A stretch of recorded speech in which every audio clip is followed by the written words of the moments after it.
আসসালামু আলাইকুম বন্ধুরা। এক মাস পূর্ণ হলো আমাদের এই অন্তর্বর্তীকালীন সরকারের।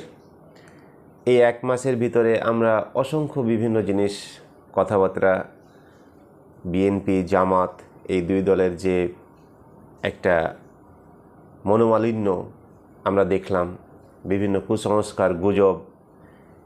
ইদারিং একটা ট্রেন্ডিংয়ে আছে অলরেডি আমাদের সাবেক প্রধানমন্ত্রী, পলাতক প্রধানমন্ত্রীর কিছু কল রেকর্ড আমরা শুনতে পাচ্ছি বিভিন্ন নেতাকর্মীর সাথে, দেশে বিদেশে বিভিন্ন নেতাকর্মীর সাথে।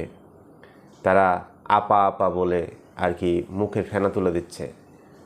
বাংলাদেশের রাজনীতিতে এই যে দলীয় যে যারা প্রধান নেতাকর্মী, তাদের প্রতি মানুষের যে এত ভক্তি, শ্রদ্ধা এবং তাদেরকে এত তেলবাজি, এটা চরম আকার ধারণ করেছে।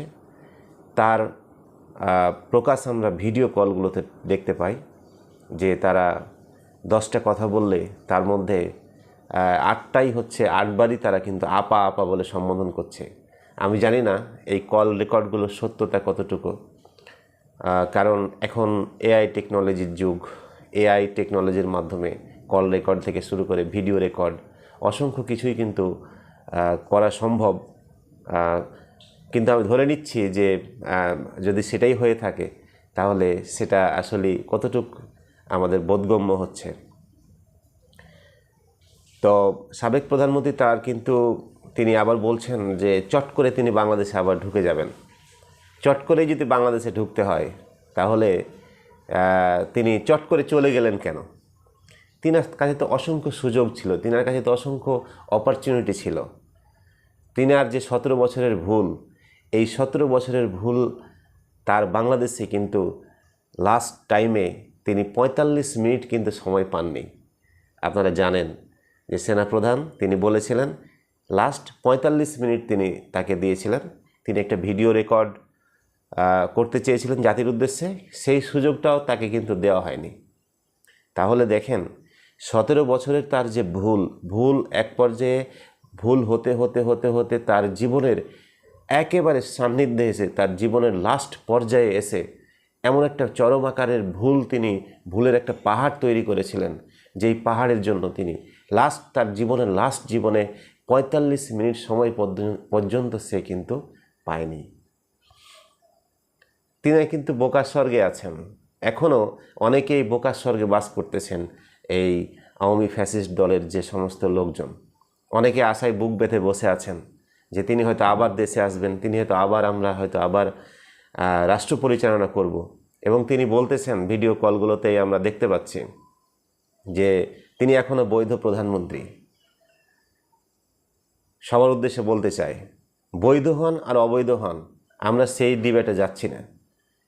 কিন্তু আমরা এইটা জানি, ছাত্র জনতার স্রোতের মাধ্যমে, ছাত্র জনতার যে জনস্রোত, সেই জনস্রোতের মাধ্যমে আপনি দেশ থেকে বিতাড়িত হয়ে গেছেন। আমরা এইটা জানি, আমরা বিপ্লব জানি, আমরা সংস্কার রাষ্ট্র, আমরা সংবিধান, আমরা এত কিছু বুঝি না। আমরা এইটা বুঝি যে আপনি দেশ থেকে পালিয়ে গেছেন। আর দেশ থেকে যখন পালিয়ে গেছেন আপনি, তখন আপনার এই সমস্ত নীতি, সংবিধান, এই সমস্ত কিছু জনতা আর মানবে না। আপনার সুযোগ ছিল, আপনার অপশন ছিল।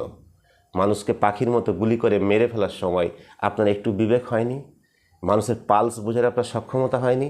আপনার ইন্টেলিজেন্স, এত গোয়েন্দা সংস্থা, এত কিছু আছে, আপনাকে কেউ বুঝায়নি? আপনার দলে এত লক্ষ কোটি নেতাকর্মী ছিল, তারা আপনাকে বুঝায়নি? যদি বুঝতেন তাহলে আজকে দেশের এই অবস্থা হতো না, জাতি আজ এত ক্রান্তি লগ্নে পড়তো না। আজকে দেশের অর্থনীতি ভঙ্গুর, আজকে দেশের বিভিন্ন সেক্টরগুলোকে নষ্ট করে দেওয়া হয়েছে। সেটার জন্য কে দায়ী? সেটার জন্য আপনি দায়ী।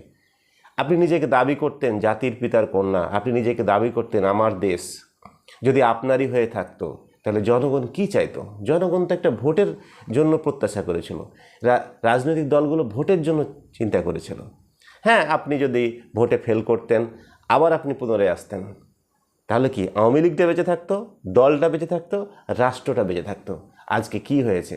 আওয়ামী লীগের হাজার হাজার নেতাকর্মী তারা পালিয়ে বেড়াচ্ছে, কি মানবতার জীবনযাপন করছে। এর জন্য আপনি দায়ী। আপনাকে এই দায় নিতে হবে।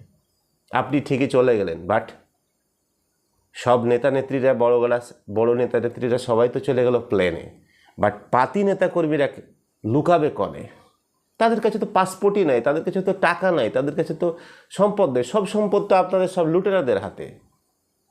তারা যাবে কোথায়? এই বিষয়গুলো আপনার চিন্তা করা দরকার। আপনি জীবনের শেষ লাইফে এসে আপনাকে এভাবে দেশ ছাড়তে হবে, আপনি একবার রাতে চিন্তা করে দেখেন, গভীরভাবে চিন্তা করে দেখেন। বাংলাদেশের জন্য এখন আর কোনো ষড়যন্ত্র করা যাবে না। আগামীর বাংলাদেশের জন্য এখন আর কোনো কাঠামো কাজ করবে না। আগামীর বাংলাদেশ গড়বে আগামীর ছাত্র জনতা। এই ছাত্র জনতাই আগামী দিনের বাংলাদেশ, আগামী দিনের ভবিষ্যৎ।